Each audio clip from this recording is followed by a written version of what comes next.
Vivez les grands moments d'analyse, décryptage de l'actualité brûlante de l'heure, dans le monde et partout au Congo. C'est sur la chaîne BBC Mpoi TV. Toutes les vérités sur fond d'analyse, décryptage, sans langue de bois. Sur BBC Mpoi TV, on passe au peigne fin, l'actualité brûlante de l'heure. Nous sommes fiers d'être Congolais, nous sommes fiers d'être Africains. Construisons ensemble une bonne société pour nous et pour nos enfants. Tous à la fière, Yakozala Congolais. Tous à la fière, Yakozala Africain. Tous à la na Bomoko, Poto Tonga Mboka, Pona Biso, Nabana Nabiso. Voilà la grande famille. Salut, salut, salut, salut. Bonsoir, bonjour, bonsoir. Je crois vous allez bien. Babon depuis à week-end. Les lots tous le 9 février. Alors babon depuis à week-end vendredi. Alors bandeko oko tu aimé vidéo partagée, pourquoi pas ko s'abonner et zanga wabino BBC Mpoi TV. Voilà. Ceux qui sont la liboso na loba toujours prend place. Bienvenue na yo. Zala à l'aise. S'abonner ou vous allez décider. Voilà bandeko lisoleza makambweja. J'aime bien mon pays hein. na ce plan na Congo pour ba aventure. Oh les gars na Congo mais non laisse tomber. 2024. Pourquoi vous avez fait cette émission? Ah. Bon, je sais pas. Tomoni, Pasteur Mike, Bayamba qui est lelo. Ba question ezalaki il y a journaliste, ba réponse ezalaki il y a Pasteur Mike. Na sortie médiatique ango kombo ya Pasteur Moïse ezalaki, kombo ya Peniel ezalaki, kombo ya Zawadi ezalaki. C'était juste question moko ba posaki Pasteur Mike. Yé moko lobi ke non nazolo ba kaka juste muke en passant comme ça rapide kaka na ko telema plaisir na dossier wana te ya Zawadi. Likambango ezaki nini? Biso nyonso to mona ki bêtise nyonso o eleka sur les réseaux sociaux. Ya Zawadi ndenge abimaki pona koya ko salir musali nzambe soi-disant yépé Zawadi servant de Dieu en même temps femme mariée. Bandeko communauté congolaise mais non beaucoup beli sabatu misusu mitu. Une femme mariée soi-disant servant de Dieu, abima na réseaux sociaux, abima vraiment na communauté congolaise, aïe vraiment qu'on confirmer que non, abima na Pasteur Mike, bisognon sotoyebi bêtises et les cas pour ne plus, ou encore pour ne pas qu'on rappeler ma camba vaseline et tout et tout et tout et tout. C'était vraiment trop sale, chose grave, soi-disant femme mariée. Déplaçons jusqu'à présent, attendez, non, ça l'analyse, nanga, na ovanda nazo babandeko. C'est quoi au juste na basi mususu mabala na mibali yango babala bango après ba bêtise wana yango er moko boye tango batu balobaka ke non baluba bazaka na ba condition ebele franchement to pesa baluba raison ya mwasi andako libala ake soki pe asala ki bêtise soki asala ki pe bêtise te soki ba pesa ki mbongo po ya koka ko salir personnalité ya Pasteur Mike. Avec le bêtise sans pour autant qu'on se rendre compte hier Zawadi que azana belle famille azana famille nae et puis azana mobile na bana nae nanda. Félicitations d'abord à elle parce que tout le monde qui a outa qui kobota il y a ceux qui 2 semaines ou 3 semaines passées a outa qui kobota ma passa et ceux qui a ba garçon. Kana mobile nae wana. Pasteur Mike alobi na émission na sortie médiatique nae na likambo Zawadi alobi que no azaki déjà na visa ya Australie. Oh, il fallait qu'il y ait en Australie pour qu'il y ait la Zawadi Kes Basamba. Est-ce que Pasteur Mike, il fallait l'obango, toi il fallait pas l'oba? Netinga maman BBC, il fallait pas l'oba parce que ou la communauté congolaise dans les réseaux sociaux, il y a des Congolais. Parce que taka moko boy donki yangote yango no pesa na ba tumsusu raison ya o ba boya rabatia bango micro. Parce que toi, peut-être, tu vas te dire, oh, c'est préparé que non, na la sage, pour na lo ba ma bêtise mususu te, pour na pesa pe matière te. Mais, et lo kone zaka na maka mususu, ouais pas. Est-ce que Pasteur Mike, il fallait à l'oba, di kambwana ko ba que non, nazaki déjà na visa ya Australie, na kende, ko fungwisa Zawadi Kes to sambanga na ye. Mais il y a eu 2 personnes, oh, ba pekisa kinga, il y a eu 2 personnes, oh, ba pekisa qui est à kende te. Mbutu koti susuna ba pe misana no pe belle vito ke non na makambo Pasteur Mike parce que ka bango na bango to tourna kaka au rond to tourna kaka na rond pour biso ba congolais tozaki pas Ursule to ou tu pas tozaki na nani Ursule je crois. Après Ursule comment qui dit nana ce qui na moi na artiste na yawa et comme belle vie je crois peut-être to kopema na likambo ya Pasteur Mike parce que apesi matière. La grande famille aimait et partager. Alors Pasteur Mike, est-ce qu'il fallait aloba biloko wana tant que ayebi ke no zawadi mutu esalaka te eyebi kaka ye et zawadi à son tour ndenge ye pas azalaka sur les réseaux sociaux maman na wale aboyi pe kovanda aye ko répondre Pasteur Mike ya koloba Pasteur Mike pourquoi lingaka kimia te. It's like Mike don't want peace in public. Akomi yango na page na ye alobi c'est comme si Pasteur Mike alingi kimiate alingi pété na public only in private. Bon, I don't know. Parce que alobi an eza public. Si qu'on a privé il fallait ndaloba ke no alingi kimia na privé te. Bon, je sais pas ye moko yebi contenu na ye o yakomi wana et he always does this just before he drop a new song. Like, donc ya lobi abimisaka makambo avant abimisa album nzembo sika. Est-ce que il fallait pe zawadi na ngambu na ye a répliquer jour le même jour au Pasteur Mike asali émission ekoti soi-disant femme mariée soi-disant maman ya wale azana bana mibale yango na lobaka nzambe na ngai hein etuni ata Karine Mokonzi etuni Ariashu babiloko zo bimisa na munoko na yo ozaka kana mobali yango ozana ye sikoyo ya balaki yo Blaise tote parce que babiloko zo bimisa na munoko c'est comme si ozana mobali te parce que toyebi que non femme mariée lorsque ozana femme mariée il faut ko yeba ndenge ya koloba na public donc il faut que ozana sens moko ko se comporter parce que moi si yo ata Pasteur OK ok, Pasteur Mike aloba kiango. Asali bien kasininga aloba kiango. Est-ce qu'il fallait que Zawadi paye à répondre? Je ne pense pas. Donc Zawadi na ngambu na ye, azape trouble fait. Azape ka sosa mambo.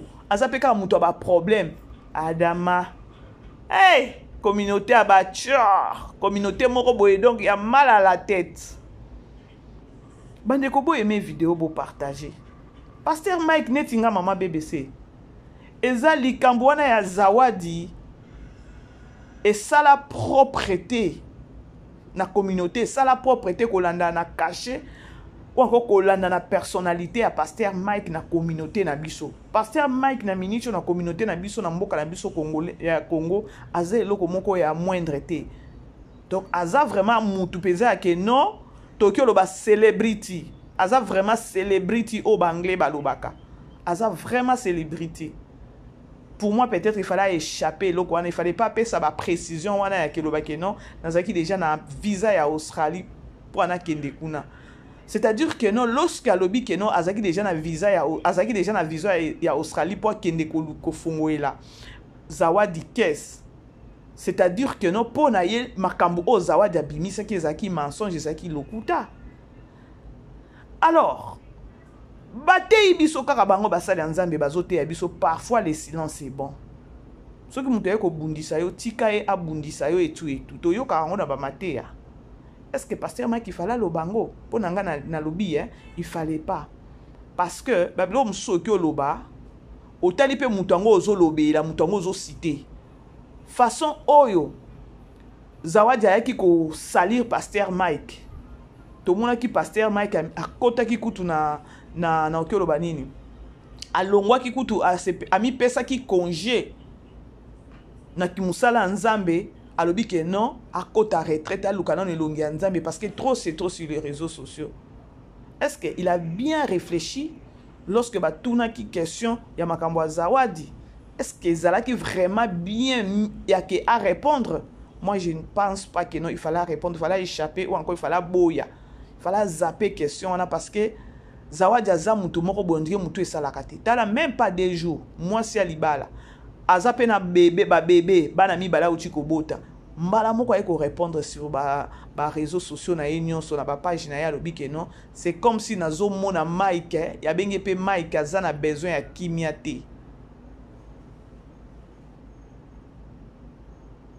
Bandeko bo aimé vidéo bo partager tozo solo la kaka eza na ngambo mususu toyoki ke non oh, pasteur Mike alobi asali bien na ngambo mususu alobi bien ya koloba ke batuni ye est-ce que mama ya bana baza pe bana baza na Congo batanga na Congo est-ce que bana baza na chance ya komona mama na bango effectivement bana baza en contact na mama na bango à chaque fois soki mama bango aza na besoin na bango basololaka nakoki kopekisa bana te ke no bazanga kosola na mama na bango batuni ye mais ye mama lorsque azaki na bana aboyaka yo osa nini omona bana mais non pasteur Mike a répondre ango bien nga na oki okota na ben wana te naza mobali soki namoni ke non collaboration ya bana eza bien na mama na bango na oki kokata relation wana te. C'était pareil aussi peut-être que non peniel na ngambu na ye il fallait pas ça la bongo mais nzambe pe a passer Mike ya bundela ke pe na ngambu na ndenge mususu et aujourd'hui muluba atika bana na été a récupérer bana na ye et baza na Congo ba vivre lokwa baza na États-Unis. Alors parce que na Congo na ba école ya nani ya anglais comme ebele ba école française ba école belge ba école ba école comme ebele ya bilingue na Congo wana so ke Congo zo mona to mona ki kuto bana ya majabo ba oyemba na ba anglais.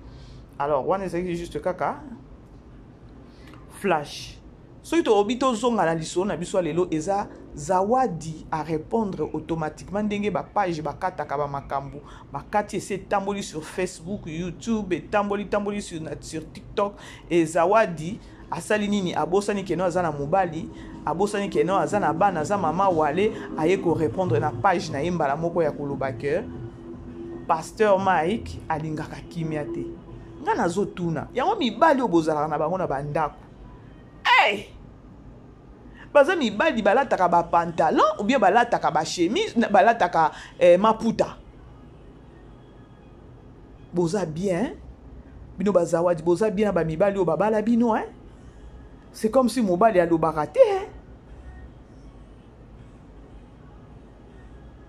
C'est comme si mobali alobaka te respect à mobali ezate.